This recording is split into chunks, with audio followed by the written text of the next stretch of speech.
or anything that is of importance to the public, all of these and much more gets discussed in the legislature. The bureaucracy responsible, the government responsible for their action or inaction, who should be or not be a member of the cabinet. But generally in the cabinet, you will have the home minister, you will have the defense minister, you will have the external affairs minister, you will have the finance minister. That's a difficult task, because that is like almost you're calling all the 272 MPs and you're discussing with each and every one of them. That's not going to be easy. When it should be placed, what should be its timing, how it should be done, all that the cabinet will decide. But after introducing the bill, there has been a lot of debates, discussions, a lot of opposition to the bill. Hi everyone, welcome to the 8th chapter of the NCERT series. It's been quite a long time since we saw each other, but better late than never, like the old adage goes. Without wasting any time, let me get right into it. So my public administration batch will start basically from December onwards. It will be in the English language.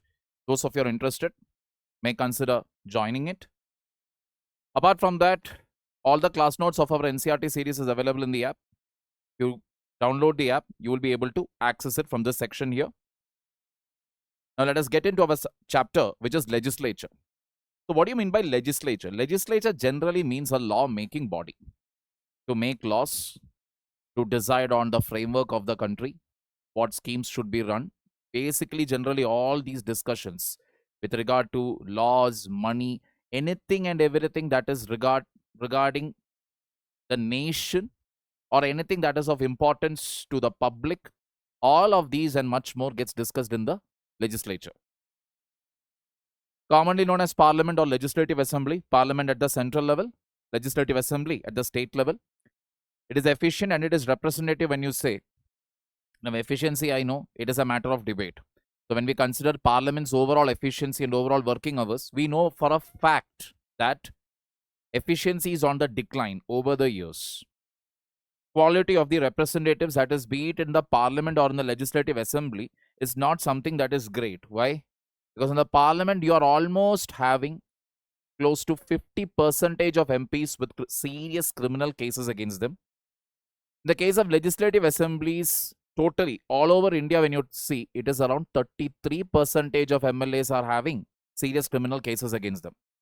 So when it comes to efficiency and representativeness, it's still a matter of debate. Representativeness, again, when you talk about in terms of women's representation, it's still lagging behind other democracies of the world. Then Parliament consists of Lok Sabha, Rajya Sabha and the President. Why the President? Because any bill passed by the Lok Sabha and Rajya Sabha, it becomes an act only after assent is given by the President. Assent simply means signature. Alright. And they can hold officials accountable. That is that they can actually hold the officials. When I say, it is basically you people. They can actually hold the bureaucracy responsible, the government responsible for their action or inaction. Functions of the Parliament, when you talk about selecting the national government, political party or coalition must secure the majority. Majority means easily they should secure more than 272 seats. Lok Sabha plays a vital role in selecting the executive. Why? The Lok Sabha, when you talk about,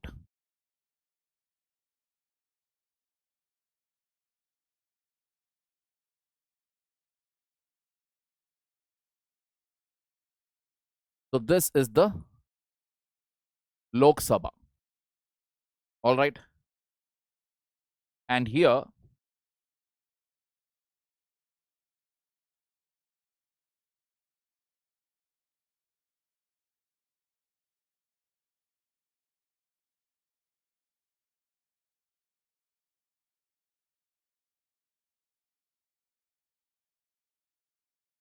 Prime Minister plus Council of Ministers.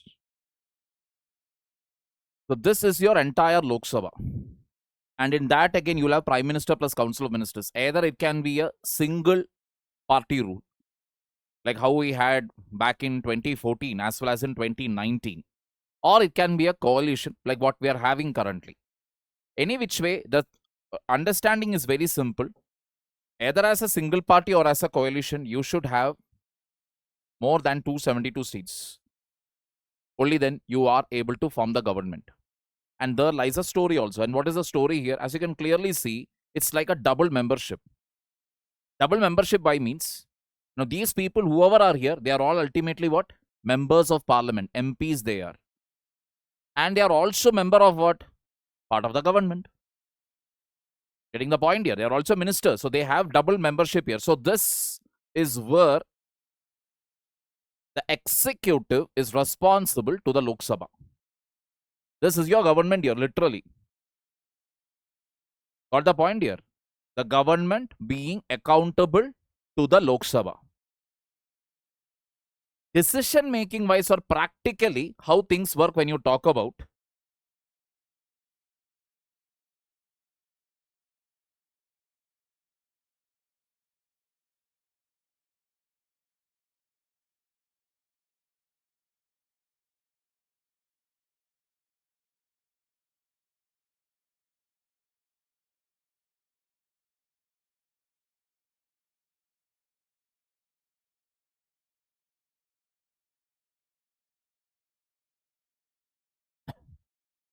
there is something called as a cabinet.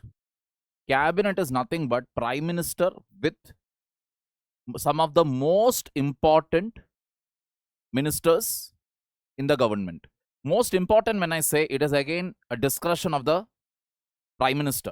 Prime minister can decide on this, who should be or not be a member of the cabinet. But generally in the cabinet, you will have the home minister, you will have the defense minister, you will have the external affairs minister, you will have the finance minister.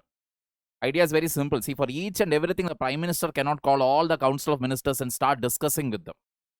That's a difficult task, because that is like almost you're calling all the 272 MPs and you're discussing with each and every one of them. That's not going to be easy. So what do you do instead? You have a cabinet. That cabinet will decide things. Once the cabinet decides, then the bill generally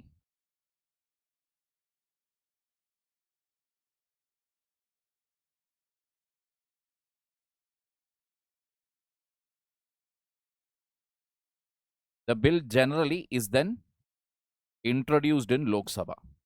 This is how it goes.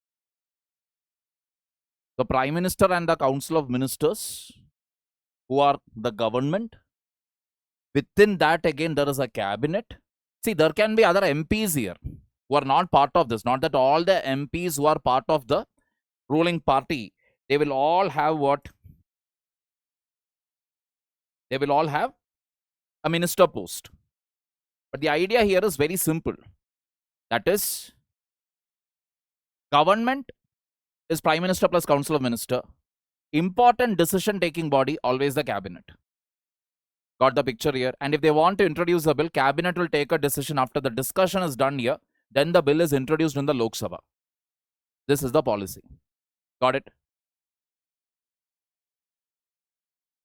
Lok Sabha plays a vital role in selecting the executive, controlling, guiding and informing the government through question hour and the opposition. Now, it is very, very important that in a democracy, we must have an opposition.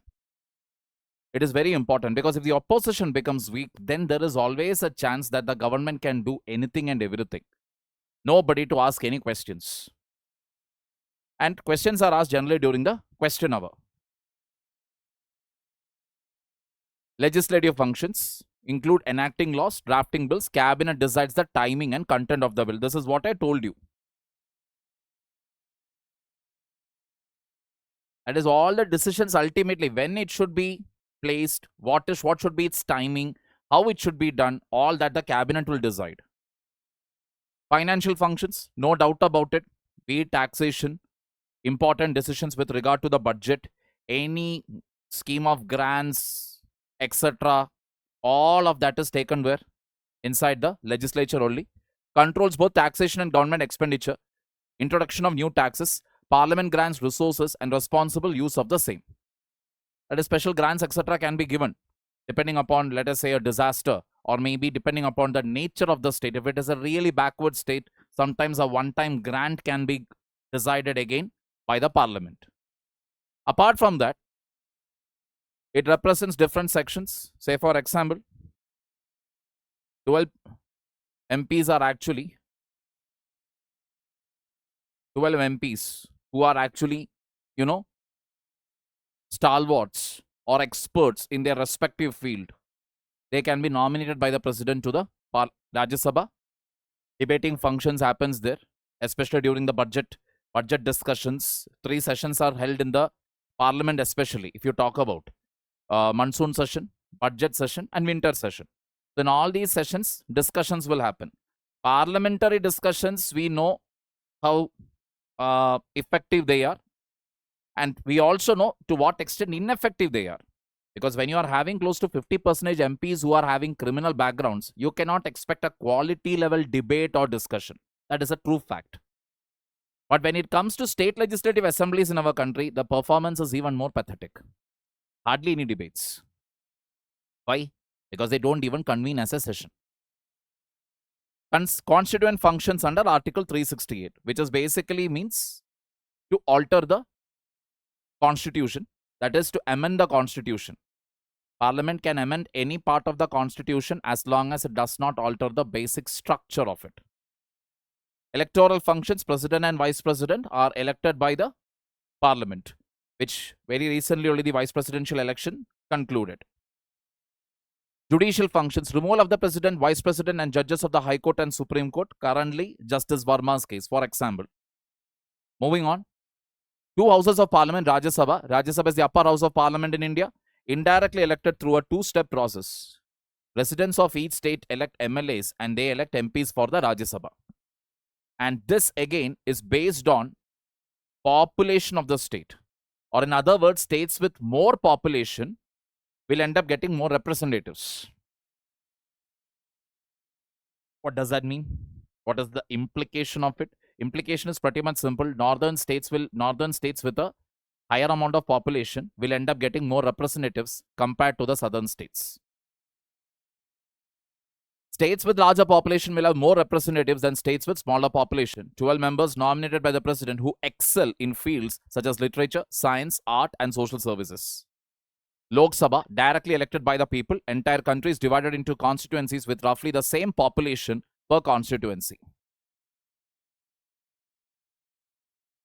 Which again, it is believed that post the 2027 census, what is going to happen is states with higher population will get more MPs. Based on universal adult franchise, 543 out of 552 fixed since 1971.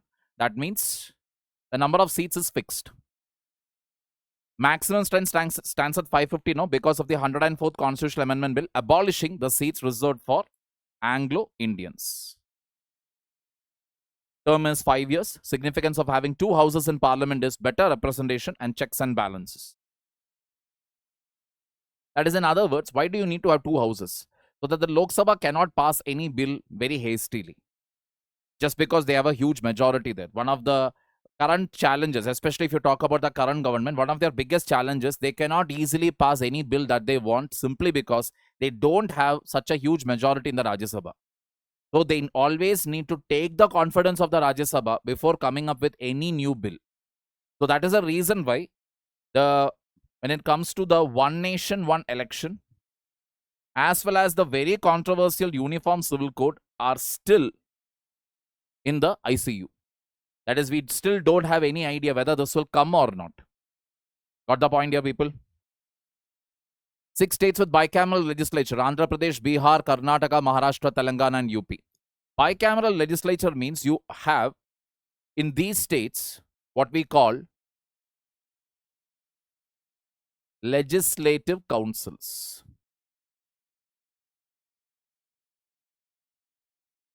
In other states, you don't have it.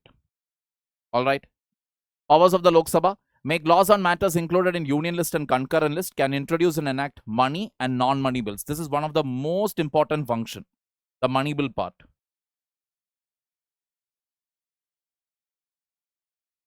Power of Rajya Sabha: they can consider and approve non-money bills and suggest amendments to money bills. But here again, you must understand, this suggest amendment to money bills doesn't mean that Rajya Sabha has any powers in it. Those amendments, whatever the Rajya Sabha suggested, Lok Sabha can ignore it completely. In other words, when it comes to money bills, only one person gets to decide anything and everything. That is the Lok Sabha.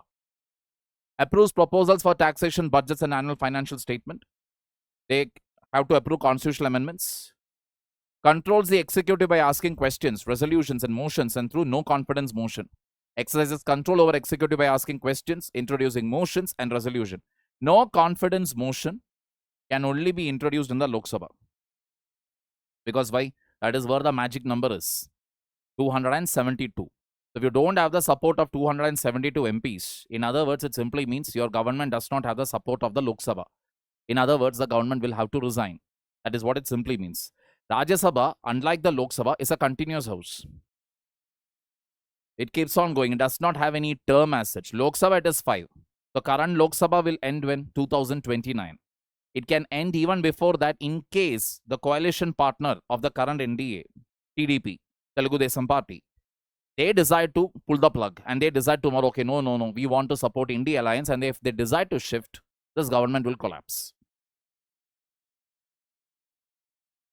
Participates in the elections of the president and vice president, also participate in removal procedure of president, vice president, and judges of Supreme Court and High Court. It can alone initiate the procedure for removal of vice president. Who? Rajya Sabha. Only Rajya Sabha can initiate this process, removing the vice president. Because vice president is nothing but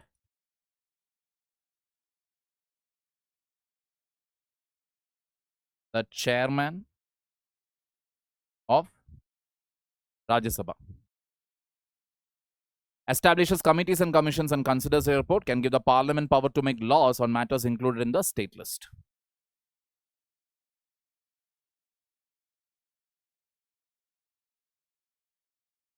Special powers of Rajya Sabha. Consent of Rajya Sabha is necessary to shift a subject from state list to union list or concurrent list.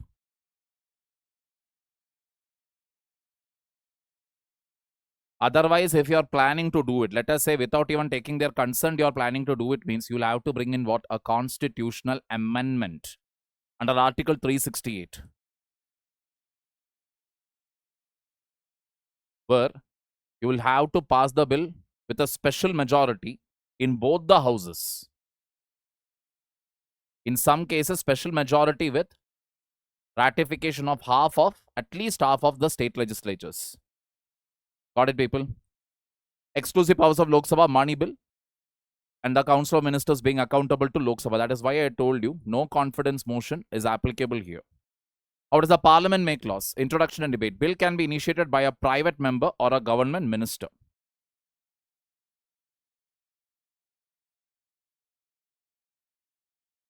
Political parties, interest groups, media, and citizens forum can influence the need for a bill, making law formulation a combination of legal and political action.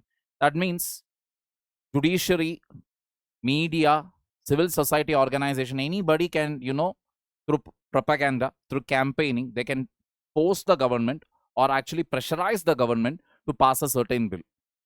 And sometimes the government will sit up and listen also. That is the essence of democracy. All right, people, moving on.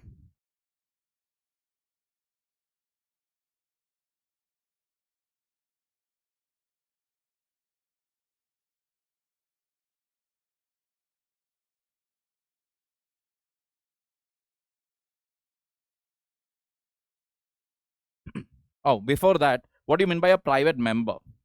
From this sentence itself, it should be clear. Private member simply means a person who is not a government minister. Okay, moving on.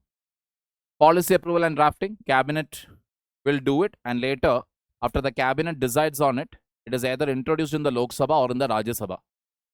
Then there is a committee discussion phase. Committee discussion phase is very simple. That is, you introduce the bill. But after introducing the bill, there has been a lot of debates, discussions, a lot of opposition to the bill. Then you will refer the bill to a committee. That committee's basic job will be to scrutinize all the provisions of the bill and see what is practical and what not, give their suggestions and send it back. It's like a miniature legislature for that reason. Committee recommendations are sent to the House. This marks the second stage. So what is the first stage? First stage is to introduce the bill.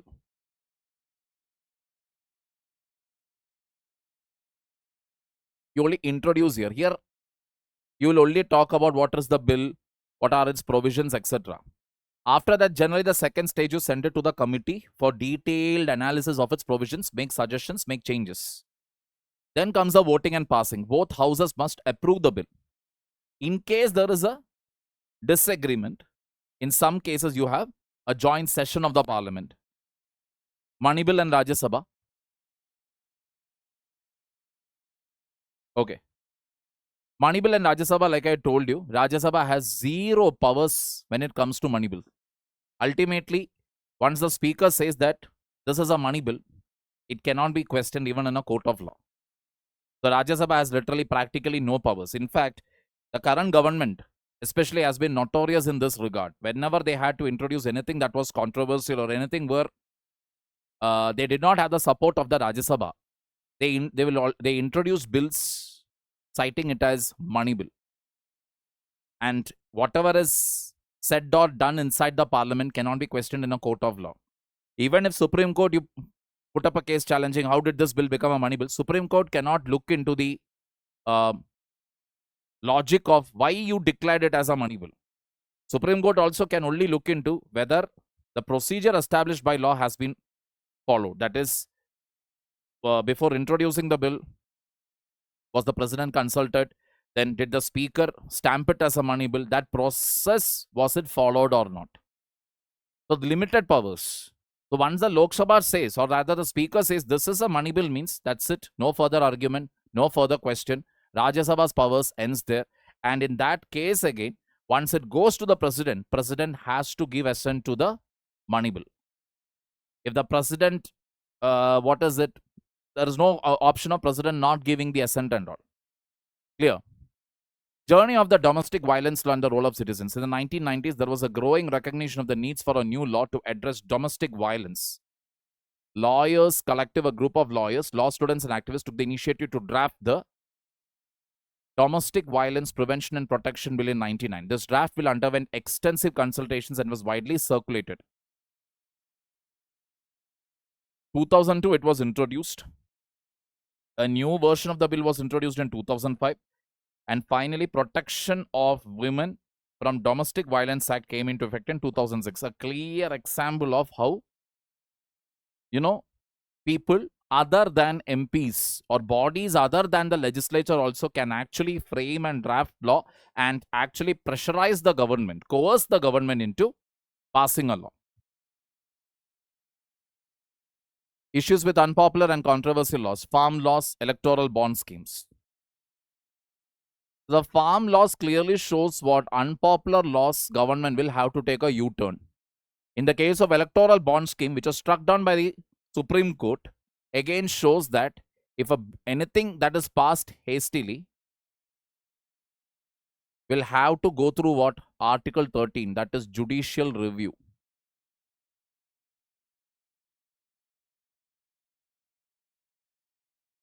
How does the parliament control the executive? Parliamentary privileges. Immunity from legal actions. Like I told you, anything said and done inside the parliament or inside a legislative assembly cannot be questioned in a court of law. Case in point being, for example, years ago, inside Tamil Nadu State Legislative Assembly, an MLA's hair was pulled, her sari was also torn.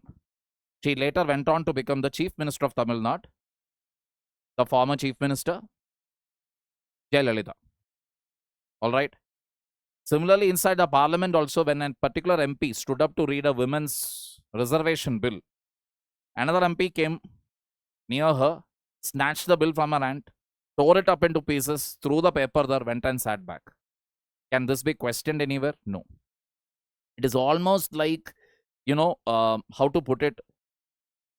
Okay, I don't want to make any statement which is controversial, but I'll tell you there is a similar provision that exists for the judiciary also. That is, judicial actions will not be discussed inside the parliament. Similarly, parliamentary actions cannot be questioned by the judiciary. Got the point here? Presiding officer of the House has the authority to address breaches of privilege, allowing members to express themselves and represent the people freely. Like I told you, simply you cannot, simply stand up and say or do whatever you want. Even if you have to speak, you have to take the permission from the speaker or from the deputy chairman in the case of Rajya Sabha before even actually standing and addressing the House. Deliberations and discussions through question hour, 0 hour, half hour discussions and adjournment motions. available in Lakshmikant in detail. Approval and ratification of laws. Finally, if the bill gets passed by Lok Sabha and Rajya Sabha, then automatically President will give the assent. Financial control through budgetary process, examine fund allocation and check irregularities in the Comptroller and Auditor General report. The CAG reports are generally used. CAG reports, once it comes, are generally used by the Public Accounts Committee. And they will literally analyze whether the money spent by the government was judicious or not. And like I told you, if at all it is believed that the government does not have enough of support, a no confidence motion will bring the government down. Role of parliamentary committees, lawmaking and everyday operations of the House, evaluating ministers' grant requests, scrutinizing departmental spending and investigating corruption cases. Parliamentary standing committees were set up in 1993. 24 are there. Joint parliamentary committees or JPCs are also there. Idea behind it is what? Scrutiny, in-depth scrutiny. But problem again is, it lacks experts. It lacks again funds. Sometimes one committee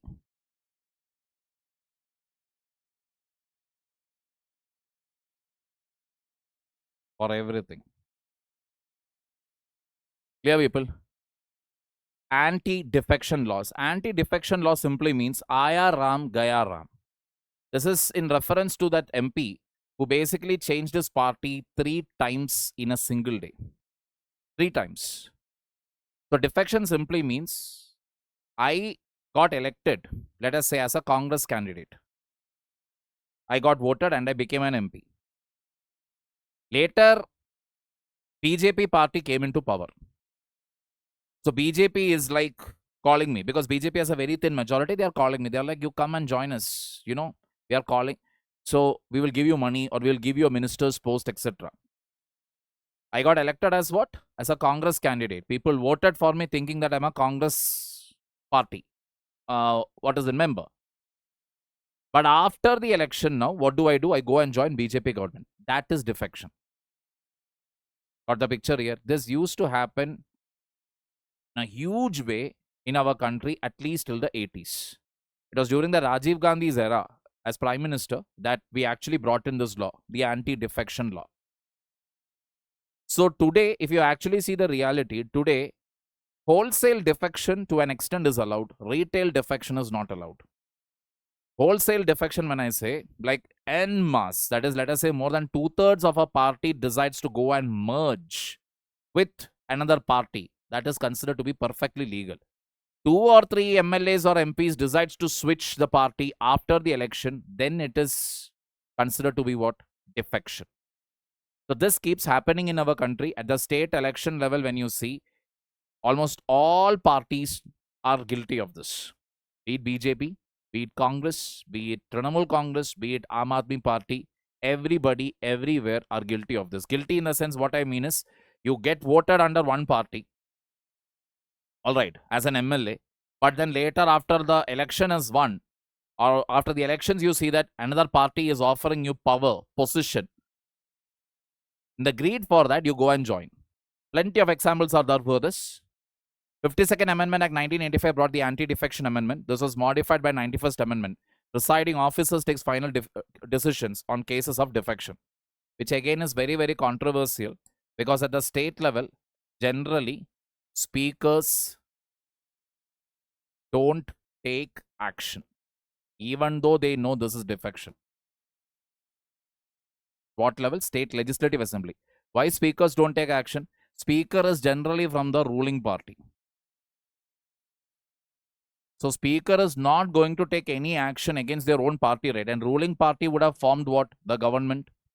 And government to be in power, they need to have the majority. So if they have, only if they have more than 50% of MLA support, you can actually form the government. So if MLAs from other party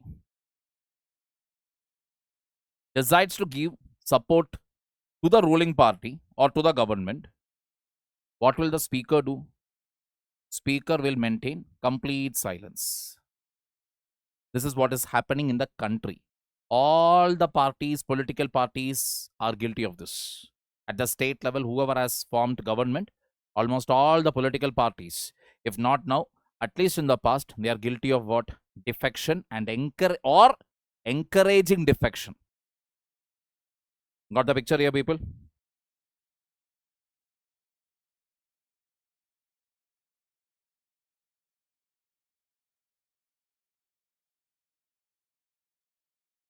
So with that, we come to an end of our session. Legislature is over. One more chapter is remaining. Any further comments or suggestions, please put it up in the chat section. Take care. See you for the last chapter, local governments.